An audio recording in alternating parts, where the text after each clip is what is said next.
बड़े शौक से आप पिकनिक मनाने गए नथिया गली, हुंजा, कहीं भी नॉर्थ ऑफ पाकिस्तान में बड़े शौक से पिकनिक मनाने गए। आप बाहर बैठे थे, आप पिकनिक मनाना अपना शुरू कर रहे थे कि एकदम आपने देखा कि काले स्याह बादल आसमान पर छा गए, अंधेरा हो गया, बिजली चमकने लग गई।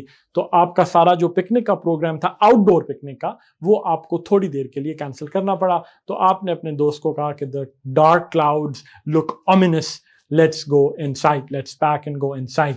वर्ड है आज का ओमिनस। ओमिनस का मतलब होता है थ्रेटनिंग, एक चीज जिसमें कुछ किस्म की धमकी हो, डर हो, थ्रेटनिंग हो, इंटिमिडेटिंग हो, तो उसे कहते हैं ominous। ominous एक एडजेक्टिव है। The dark clouds look ominous, तो क्लाउड्स को डिस्क्राइब कर रहा है वर्ड ominous। ominous एडजेक्टिव है जिसका मतलब है थ्रेटनिंग।